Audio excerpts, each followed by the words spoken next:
Nós estamos no Evangelho de Marcos e hoje nós vamos falar sobre a descida das três pessoas. Esse é o tema, a descida das três pessoas. O que significa isso? Vamos entender melhor isso, essa passagem tão profunda, uma passagem que parece ser muito simples, que a gente já ouviu várias vezes, que a gente lembra sempre quando estamos falando do batismo, mas que isso seja algo penetrante para as nossas vidas hoje, a mensagem que Deus tem preparado para os nossos corações, que nós possamos realmente entendê-la, a descida das três pessoas. Para isso nós vamos abrir nossas Bíblias lá em Mateus capítulo 1, versos de 9 a 11. Mateus capítulo 1, Marcos 1, de 9 a 11. Nós estamos em Marcos, Evangelho de Marcos.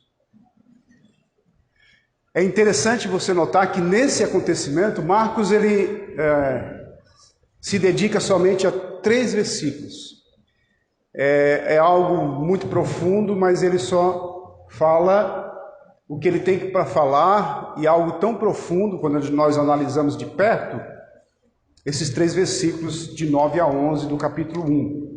Ele não diz nada acerca das objeções levantadas por João Batista. A gente vê isso lá em Mateus, quando Jesus se apresentou para ser batizado por ele. Nós vemos isso lá em Mateus capítulo 3, versículo 13 a 17. Mas nós estamos olhando Marcos. Lucas também omite esse detalhe, dessa divergência que João Batista fala com Jesus.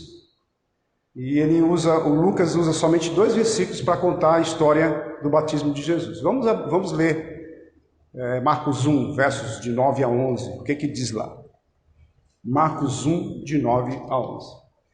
Naqueles dias, veio Jesus de Nazaré da Galileia e por João foi batizado no Rio Jordão. Logo, ao sair da água, viu os céus rasgarem-se e o Espírito descendo como pomba sobre ele. Então foi ouvido uma voz dos céus: Tu és o meu filho amado, em ti me comprazo. Vamos orar mais uma vez, pedindo orientação ao nosso Deus. Senhor nosso Deus, obrigado, Senhor, pelo tempo que temos aqui de observar a Tua palavra. Obrigado, Senhor, pelo tempo de louvor ao Teu nome, que nós possamos sempre refletir nisso. Obrigado, Senhor, pela ceia que comemoramos, que lembramos em memória de Ti e aquilo que o Senhor fez por nós. Obrigado, Senhor, pelos irmãos que chegaram até aqui neste lugar para louvar o Teu nome. Obrigado pela leitura da Tua palavra, pelas orações. E nesse momento, nós queremos Te suplicar que possamos observar a palavra de uma forma clara, objetiva, para que venhamos a entendê-la e que isso faça uma grande diferença na nossa vida hoje, a partir de hoje, daquilo que já ouvimos, mas que sempre tem algo mais a aprender acerca da Tua palavra. Nessas palavras que o Senhor colocou na mente e no coração de João Marcos, escrevendo o seu Evangelho, nós podemos usar para nós como refrigério e orientação para a nossa vida. É isso que nós te pedimos, que fortaleça a nossa fé, que nos dê ânimo para continuar a nossa caminhada, que nós possamos transpor barreiras difíceis em nossas vidas, sempre nos alegrando no Senhor. É isso que o Senhor tem nos ensinado através das cartas de Paulo e também dos evangelhos e de toda a sua palavra escrita nos 66 livros. Obrigado, Senhor, por esse privilégio de poder Te conhecer e saber que o Senhor é conosco, que nós somos Teus filhos. Ajuda, Senhor, Teu servo a falar aquilo que é necessário, em nome de Cristo. Amém. Muito bem, meus queridos, vamos refletir naquilo que a gente tem ouvido e falado. Podemos observar 3 cenas aqui. 3 versículos, 3 cenas, 3 pontos diferentes, mas que convergem em um só ponto importante para a nossa vida cristã. O propósito é entender que o que Marcos está falando aqui para nós é algo profundo, é algo que serve como base para a nossa vida cristã. São atos de pessoas que estiveram ali naquele tempo e demonstraram, deram testemunho para aquelas pessoas que estavam em volta deles. E o mais interessante é a manifestação sobrenatural de 3 pessoas, que serve como base, ou mesmo é o tripé, ou aquilo que é aqueles que são exemplos para nós na nossa vida cristã em comunhão dentro da igreja. 3 cenas importantes. A primeira cena é Jesus descendo as águas. Logo no versículo 9, aí nós vemos a primeira aparição pública de Jesus. Marcos começa com naqueles dias, talvez na sua versão tem, naqueles dias. Aqui ele demonstra o auge do ministério de João Batista. João Batista veio antes de Jesus, nós vimos isso na preleção passada, um pouco antes de Jesus, e ele está ali fazendo o seu ministério de batismo, do arrependimento. E é como se Jesus tivesse chegado na fila e ele fosse o último da fila. Uma fila enorme, todas as pessoas que estavam ali esperando serem batizadas por João Batista, confessando os seus pecados, arrependendo-se dos seus pecados, e Jesus estava no último lugar da fila. A gente sabe isso mais ou menos, a gente tira isso quando a gente lê Lucas 3:21, que diz o seguinte: e aconteceu que, ao ser todo o povo batizado, também o foi Jesus, e entrando ele a orar, o céu se abriu. A gente vê isso em Lucas 3:21. Note que Marcos é mais específico do que Mateus ao citar: veio Jesus de Nazaré da Galileia. Quando você olhar Mateus, ele não vai falar Nazaré, ele só vai falar Galileia. Por que Marcos é específico nisso?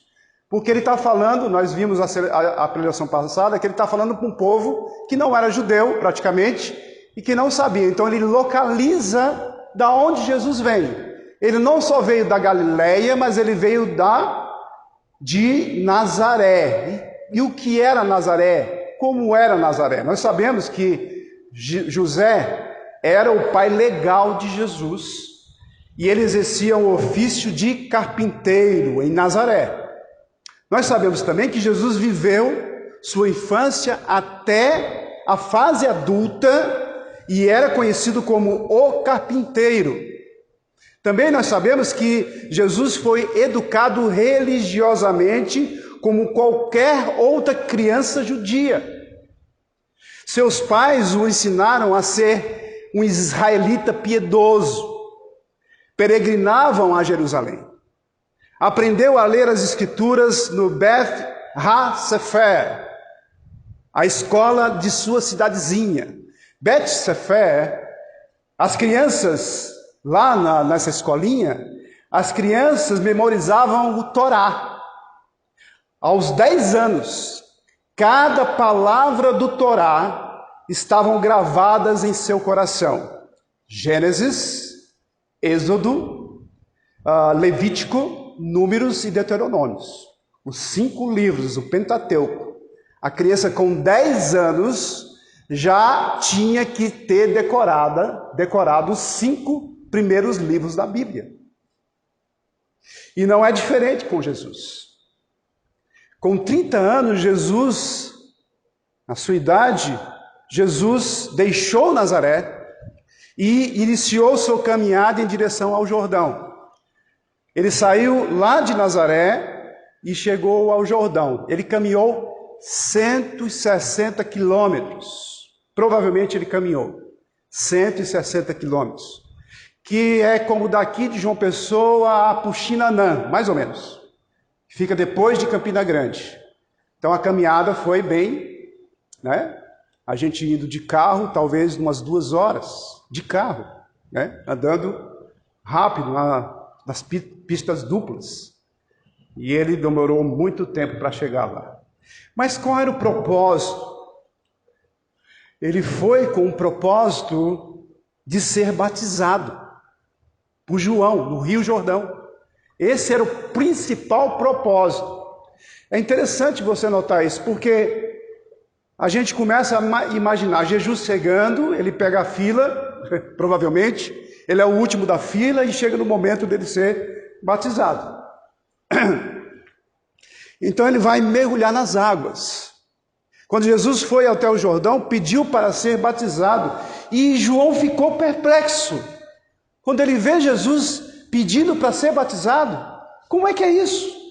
Como é que pode? João se recusa, e ele diz que ele é quem deveria ser batizado por ele, por Jesus, e não Jesus ser batizado por João Batista.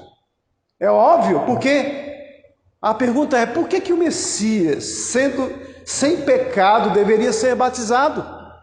A gente não entende isso quando a gente lê as Escrituras e não para pensar. E aí a gente começa a observar. A gente já sabe que o batismo era da purificação, da corrupção do pecado. Corrupção moral do pecado. E aí a gente começa a entender. E alguém que pega na Bíblia pela primeira vez, ou que não entende, ou que está assim, começando a ler a Bíblia, gatinhando nos conhecimentos do Senhor, ele pergunta, será que ele era pecador, arrependido? É óbvio que a gente sabe, e já vimos que ele vimos no versículo 1, do capítulo 1 de Marcos, que ele é o Filho de Deus. No versículo 2 e 3, que ele é o prometido. No versículo 8, ele é o doador do Espírito. Então Jesus diz que seu batismo era para que se cumprisse toda a justiça. E o que isso realmente significa? Como é que a gente entende isso? Ele agora entrava em cena como Messias. Ele identificava-se completamente com aqueles aos quais veio salvar. Ele era aquele que levava o pecado do seu povo. E ele estava pronto para começar o seu ministério. Não é isso que a gente vê em Isaías 53:6, que diz, todos nós andávamos desgarrados como ovelhas, cada um se desviava pelo caminho, mas o Senhor fez cair sobre ele a iniquidade de nós todos. Ou um pouco depois, quando João, ao vê-lo, disse, eis o Cordeiro de Deus que tira o pecado do mundo, lá em João 1:29. Deus e o Espírito justifica tudo isso, dando o próprio testemunho. É nesse momento, nessa cena, que a gente vai ver o testemunho do próprio Pai e do Espírito, testemunhando o início do ministério do Senhor Jesus. E isso tem algo profundo de base para a nossa vida cristã. Vamos ver a segunda cena. A segunda cena é o Espírito descendo em forma de pomba. O versículo 10 diz, logo ao sair da água, viu os céus rasgarem-se e o Espírito descendo como pomba sobre ele. É necessário, há uma necessidade da capacitação. Vamos entender isso. Todos nós somos capacitados pelo Espírito de Deus. Nós começamos a entender isso quando nós sabemos que é Jesus, quando o pronome ele, em ele viu os céus rasgarem-se, refere-se a Jesus. E Jesus percebe uma ponte sobre o abismo que separa o céu e a terra e o céu, que se abre. O Espírito desce sobre ele em forma de uma pomba. A pergunta é, sendo divino, Jesus não necessita de nenhuma unção especial do Espírito Santo para habitá-lo a realizar a sua tarefa? Se ele é Filho de Deus, Se ele é o próprio Deus, por que o Espírito tem que capacitá-lo para iniciar o seu ministério? Ele precisa sim. Por quê? Porque ele assumiu a natureza humana e precisa de fortalecimento. Vamos lembrar, quando a gente lê lá em Filipenses, que ele se esvaziou, que ele deixou todo o seu privilégio, todo o seu poder, ele entregou, ele se esvaziou e se fez carne humana, ele habitou entre nós, ele deixou todo o seu poder, apesar de ele continuar sendo 100% homem, 100% Deus. Mas ele tinha totalmente dependência do Espírito Santo de Deus. E aí a gente começa a entender que, sendo divino, ele precisava, sendo divino e se transformado em humano, ele precisava do fortalecimento do próprio Espírito. E o ato o qualificou como mediador divino e humano. O Espírito vem e pousa sobre ele, habilitando-o a funcionar em seu ofício tríplice de profeta, de sacerdote e de rei, para a salvação do povo de Deus e glória da Trindade. Agora, qual a relação entre a analogia, o Espírito e a pomba? A gente tem que entender isso quando a gente olha, por exemplo, a gente faz a pergunta: por que a terceira pessoa da Trindade foi representada por um objeto na forma de uma pomba? Para nós, o fato de o Espírito de Deus ser retratado como uma pomba não é particularmente estranho. Mas na época em que Marcos escreveu, era algo muito raro. Nos escritos sagrados do judaísmo, existe apenas uma passagem em que o Espírito de Deus é comparado a uma pomba. Nos Targums.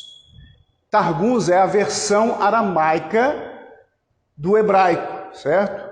Da escritura hebraica, que os judeus do tempo de Marcos liam. Então, os judeus do tempo de Marcos liam os Targums, que era a versão, que era a tradução do hebraico para o aramaico, os Targums. E no relato da criação, justamente nesses escritos, no livro de Gênesis, capítulo 1, versículo 2, diz que o Espírito de Deus pairava sobre a face das águas. O verbo hebraico aqui significa bater asas. O Espírito sobrevoava a face das águas. A fim de captar essa vívida imagem, quer dizer, você batendo as asas, o Espírito pairava sobre as águas, para que você veja com mais vívida essa imagem na sua mente. O que foi que eles fizeram? Os rabinos traduziram essa imagem para os Targums, que é a versão aramaica do hebraico, do seguinte modo: a terra era sem forma e vazia, e havia trevas sobre a face do abismo, e o Espírito de Deus pairava sobre a face das águas como uma pomba. Disse Deus: haja luz. Então, há três participantes em atividade na criação do mundo. Primeiro, Deus, o Espírito e a palavra de Deus, por meio do qual ele cria. Esses mesmos três participantes estão presentes no batismo de Jesus. É interessante você notar. O Pai, que é a voz, o Filho, que é a palavra, e o Espírito descendo como uma pomba. Marcos, ele está nos chamando a atenção deliberadamente. Marcos está nos levando de volta à criação, como João, no começo do Evangelho de João. No princípio, nós vimos isso na pregação passada. Então, Marcos continua nos levando à criação. Então, quando você lembra lá do princípio na criação, você traz naquele momento, quando Jesus está ali sendo batizado. No batismo de Jesus, nós vemos a criação voltando. ao próprio começo da história. Assim como a criação do mundo foi um projeto de Deus, do Deus triuno, segundo Marcos, a salvação e restauração de todas as coisas que estavam começando naquele momento, com a chegada do rei, também era um projeto de Deus, do Deus triuno.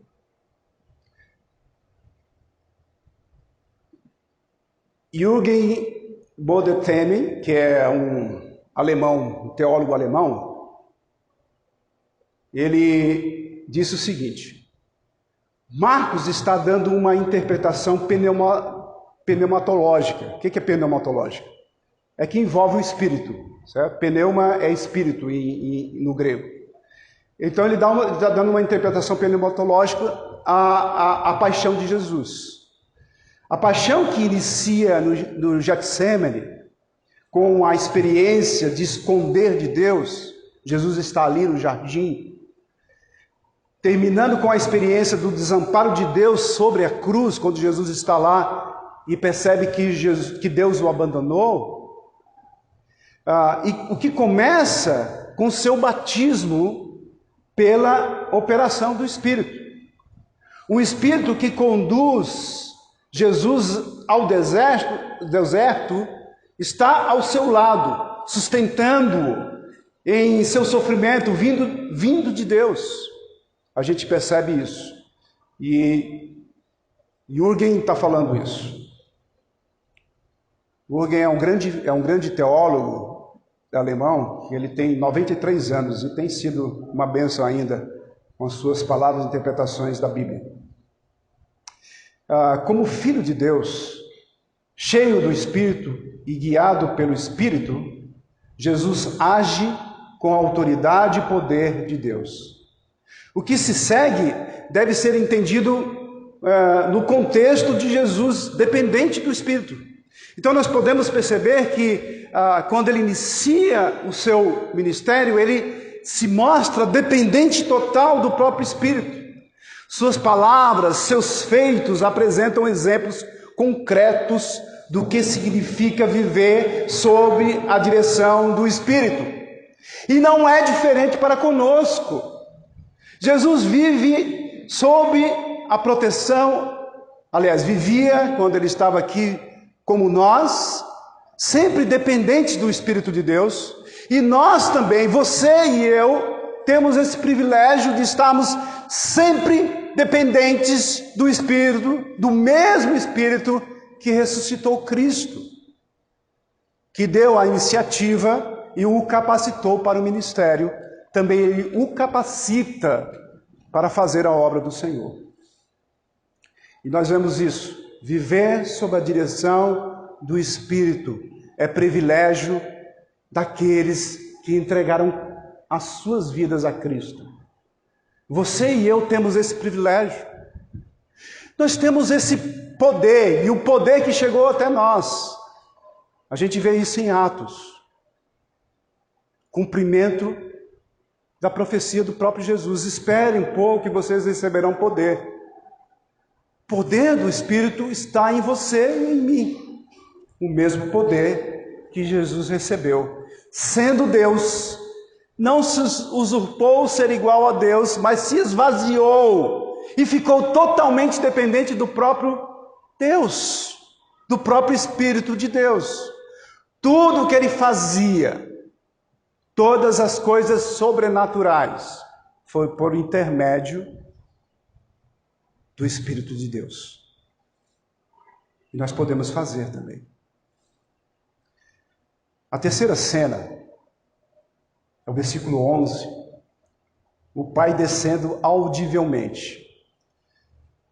Eu coloquei 3 cenas como descidas, né? O primeiro, o Filho dessas águas. Segundo, o Espírito desce como uma pomba para capacitar Jesus. E o terceiro, a voz de Deus desce, sendo que é quase simultâneo Deus audivelmente falando com a descida da capacitação do próprio Espírito como forma de uma pomba. Quando Jesus sai da água, O Pai envolve e o cobre com a palavra de amor. Tu é o meu filho, ou tu és meu filho amado. Em ti me agrado, em outra versão. Nesse mesmo instante, o Espírito o revestiu de poder. Isso é o que acontece no interior da Trindade por toda a eternidade. Isso não acontece somente ali, nesse momento, onde há uma narrativa de Mateus, de Marcos e de Lucas.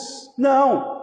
Na realidade, essa dinâmica sempre aconteceu na eternidade passada, aconteceu naquele momento e vai acontecer toda a eternidade futura, onde há essa harmonia entre essas três pessoas, nesse momento aqui, descendo para capacitar o Senhor Jesus, o Filho de Deus. Isso é o que está acontecendo no interior da Trindade, todos os momentos, por toda a eternidade. C.S. Lewis disse o seguinte: no cristianismo, Deus não é algo estático, mas sim dinâmico, uma atividade pulsante, uma vida. Aí ele dá o exemplo, quase que uma espécie de dança. É óbvio que C.S. Lewis está aí tentando mostrar as suas analogias para a gente entender a dinâmica que não é estática. O que acontece hoje nos nossos dias é que nós parecemos estáticos. Parece que o próprio Trindade não está agindo em nossa vida. Nós estamos parados, nós estamos cansados, nós não estamos mais animados. E a palavra de Deus sempre nos chama a atenção nisso, como está chamando a atenção agora, dizendo: nós vivemos pelo Espírito. E o Espírito não é estático, não é parado, não é inerte, mas ele está em movimento constante, em alegria. Movimento constante que nos constrange e ao mesmo tempo nos motiva, quando nós olhamos e percebemos que o nosso Deus é um Deus de alegria, um Deus que mostra a sua benignidade e renova a sua misericórdia todos os dias. É por esse motivo que eu posso sentir a presença de Deus em minha vida e ter uma perspectiva diferente. O Pai, o Filho e o Espírito estão centrados uns aos outros. Olhamos para a Trindade e vemos a alegria deles. Nós já falamos sobre isso. Na eternidade passada, Deus não parou para pensar e disse: olha, eu acho que está precisando de mais ânimo aqui. Está precisando de mais alegria. Que tal a gente criar? E eu acho que se nós criarmos, nós ficaremos mais alegres. Nunca aconteceu isso. A harmonia entre o Pai, o Filho e o Espírito sempre foi de alegria. Mesmo no ponto mais crucial, quando o próprio Filho se oferece e se submete e cumpre o propósito na cruz do Calvário. Quando o próprio Pai se vira contra ele. Mesmo assim, nós vamos ver que ele se alegra. O próprio Pai se alegra com isso. É interessante você notar isso. Os três adorando e servindo uns aos outros. Pense sobre isso. Vamos pensar, se você encontrar alguém que você ama, alguém por quem faria qualquer coisa, e descobre que essa pessoa sente o mesmo por você, isso não lhe traz felicidade? Talvez você tenha essa pessoa, ou não tem.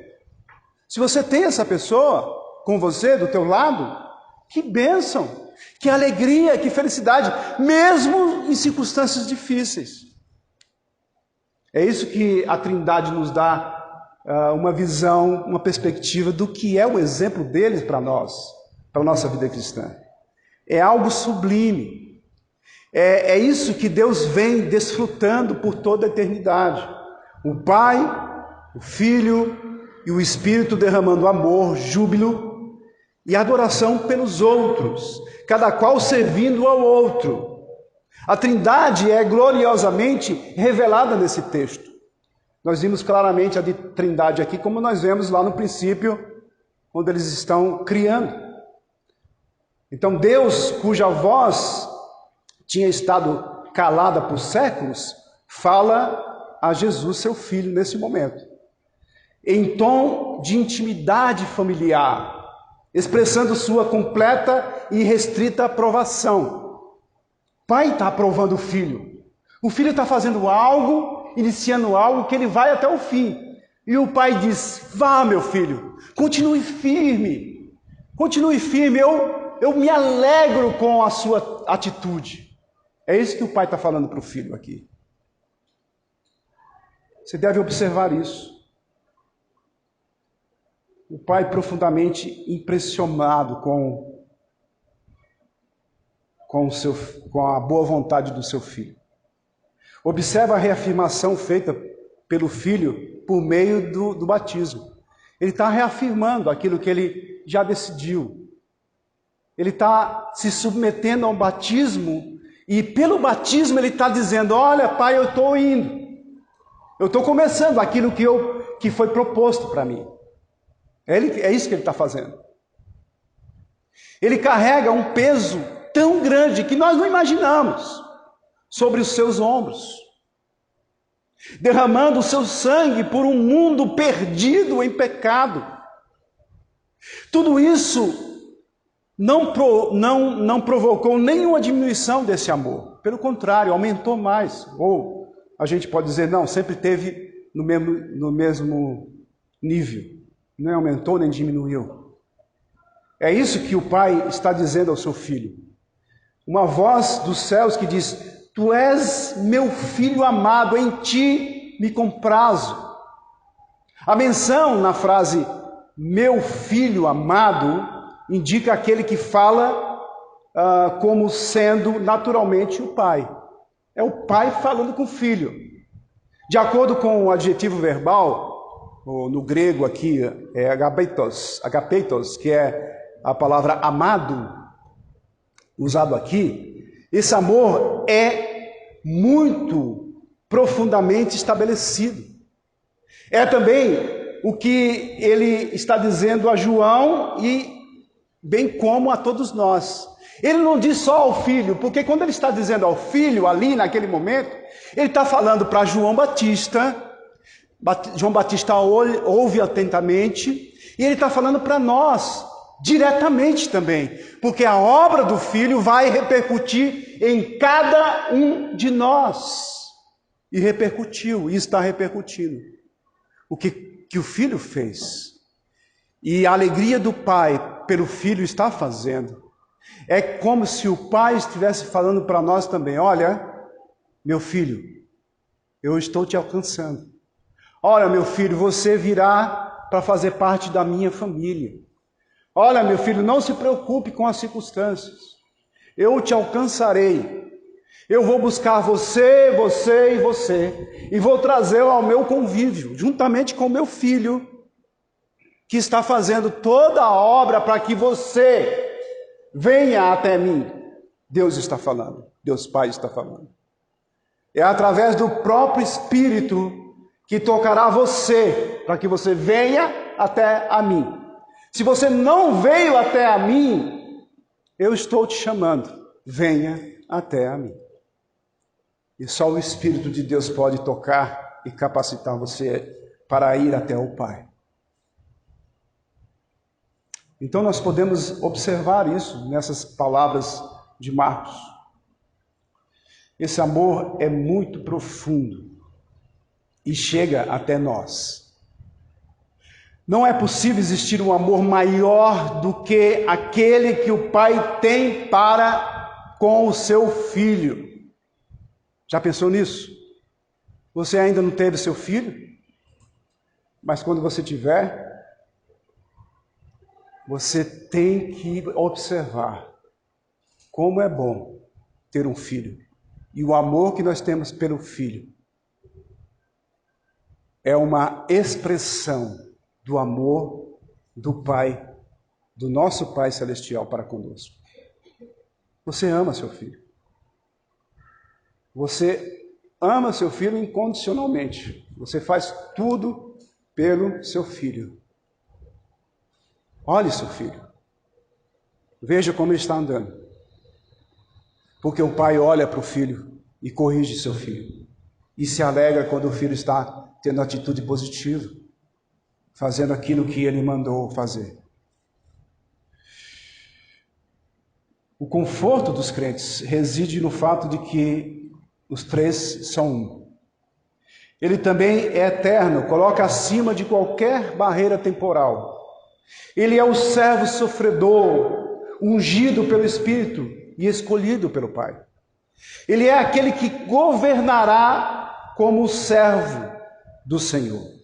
Jesus experimenta as três coisas que, de acordo com a tradição judaica, poderiam sinalizar o surgimento do reino escatológico de Deus.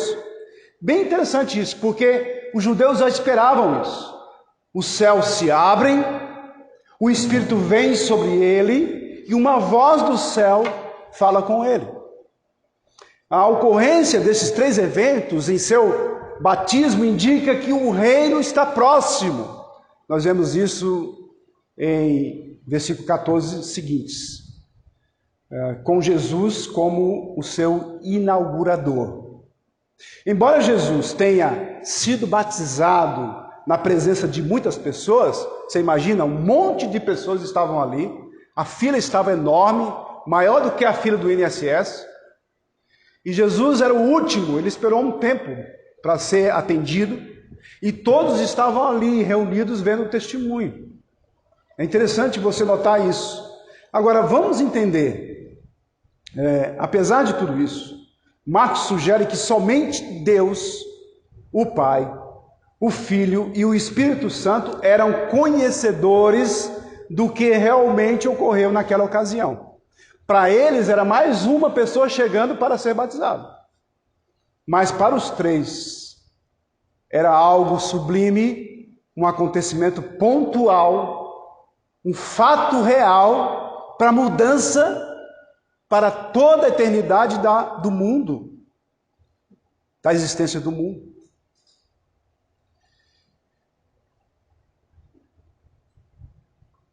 Para os outros, a identidade de Jesus permanece em segredo, a ser desvendada a partir do momento em que seu ministério se manifestar. Nesses primeiros versículos, o narrador nos dá informações valiosas, que nos capacitarão a entender aquilo que os primeiros discípulos só compreenderam com muita dificuldade. Para vocês terem ideia, depois de 3 anos ali estudando com Jesus, eles só vêm entender realmente quando Jesus vem ressuscitado. E eles começam a entender. Por exemplo, a gente vê Jesus no caminho de Emaús, explicando para os seus discípulos ali. E eles começam a abrir os olhos e dizer, eita, como a gente estava tão... Nós éramos burros mesmo.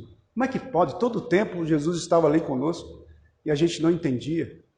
E as Escrituras já falavam sobre ele e a gente não entendia. E você e eu, que olhamos para as Escrituras e vemos todo o emaranhado da história acontecendo no passado, presente, e olhamos até para o futuro, e ainda será que nós não entendemos?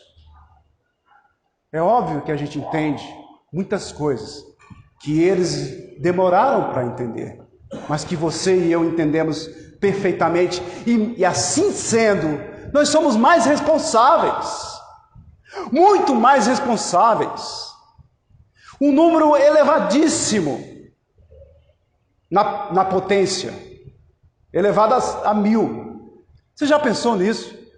Você já pensou como nós somos responsáveis por aquilo que foi apresentado para nós e foi esclarecido de uma forma tão clara, a frase é até redundante, para a gente entender como é importante observar a palavra, entendê-la e usar em nossa vida, porque nós somos responsáveis. Melhor que você não tivesse entendido, porque se você entende e você não faz, as consequências são maiores. Isso é óbvio. Então eles tinham dificuldades de entender. Tomé só pôde entender quando tocou ali nele. Nós não vimos Jesus. Cadê Jesus? Ele já viveu há muito tempo atrás. No entanto, o Espírito dele reina todo sempre. E ele está tocando os nossos corações através da sua palavra. O que nós podemos concluir com tudo isso? Esse parágrafo é realmente cheio de conforto. É cheio de conforto não somente para o filho e para João Batista, mas para cada filho de Deus. Porque ele indica que não somente o filho ama os seus seguidores, não é somente Jesus que ama os seus seguidores, mas porque a gente pode entender a ponto de sofrer as agonias do inferno em seu lugar, ele nos ama de uma forma grandiosa, mas também o Espírito nos ama da mesma forma, porque ele coopera plenamente, fortalecendo-o para executar essa tarefa. Se não fosse o Espírito de Deus atuando na vida do próprio Senhor Jesus, pela dependência que ele tinha, ele não conseguiria. Porque ele estava na dependência, porque ele tinha a capacidade de cada um de nós. Interessante. Nós vimos no começo que ele passou, até os 10 anos, ele teve que decorar cada palavra do Pentateuco. E decorou. Todas as crianças faziam isso. Interessante, né? Será que nós somos capazes de decorar os 5 primeiros livros da Bíblia? Sim. O problema é que nós não temos método, nós não temos perseverança, nós não temos tempo para isso. A irmã Socorro falou dos 5 anos que ela estudou. Nós estudamos a vida toda, ela só começou, ela vai continuar estudando. Eu estou estudando há muito tempo, vai fazer 50 anos que eu estudo. Você também, talvez, ainda não chegou aos 50. 50 anos que eu estudo. Já pensou nisso? Você é jovem ainda, não tem nem 18 anos, mas tem 50 anos pelo menos para você estudar. A capacitação da gente é através da própria vida. E a vida eterna que Deus nos deu mais capacidade de enxergar aquilo que a humanidade não enxerga. Isso é maravilhoso demais, porque o Espírito coopera plenamente para fortalecer Jesus, executar a sua tarefa. E o Pai, em vez de desaprová-lo, meu filho, não faça isso, meu filho. Olha, você vai se machucar, meu filho. Olha, você vai entrar nessa. Você vai morrer por isso. Você vai se sacrificar por pessoas que não merecem. Qualquer pai falaria para o filho para não fazer isso. Não é verdade? Cuide da sua vida, meu filho. Se aprimore, cresça. Ganhe dinheiro. Se estabilize. Não vá para terras distantes pregar o Evangelho. Você pode morrer, meu filho. Nem isso que acontece hoje, nos nossos dias. É melhor você ser um médico, porque você vai ganhar um bom dinheiro e você vai ficar estável na sua vida e você não vai sofrer, porque você vai ter condições para ter aquilo que você quer. Você vai dar assistência à sua família. Mas Deus aqui diz: meu filho, obrigado, porque você fez algo importante. Ele não desaprovou. Está tão satisfeito com ele, que dos altos céus faz ouvir na terra a sua voz de aprovação. Todos os 3 estão igualmente interessados em nossa salvação. E os 3 são um. Que Deus esteja abençoando a nossa vida. E se alguém ainda não entendeu que o próprio Deus, na sua triunidade, está sempre voltada para cada um de nós, sempre voltado para cada um de nós, dando a esperança da salvação, abrindo os nossos olhos e os nossos corações para servi-lo fielmente para viver uma vida honrosa a Deus, para ser mais parecidos com o Mestre, imitadores do Mestre. Se você ainda não entendeu que você tem que entregar a sua vida a Cristo e está aqui esta noite, você precisa fazer isso. Peça a Deus. Você precisa fazer isso imediatamente, não deixe para depois, porque isso condiz com a sua vida eterna. Sem receber Cristo como Senhor e Salvador, você não tem a vida eterna e irá eternamente para longe de Deus. Você precisa entender isso. Vamos orar. Senhor nosso Deus e Pai, obrigado pela Tua palavra. Ajuda-nos a Te servir melhor. Ajuda-nos a enxergar o cuidado que o Senhor tem por nós. Nós vimos, ó Deus, que no início da vida pública do Teu Filho, Ele nos mostra que nós somos amparados por Ti, pela Trindade, pelo Pai, pelo Filho e pelo Espírito. Assim como Deus aprovou o Seu Filho, o Senhor aprovou o Seu Filho para sofrer no nosso lugar, é porque o Senhor nos ama incondicionalmente. E nós precisamos, Senhor, ser agradecidos todos os dias da nossa vida para fazermos a Tua vontade. Que o Senhor esteja tocando nos corações de todos aqueles que ouviram a Tua palavra e também aqueles que ainda não entenderam, que venham a entender por intermédio do Teu Santo Espírito que tocou cada um de nós para a honra do Teu nome. Obrigado, Senhor, em nome de Cristo. Amém.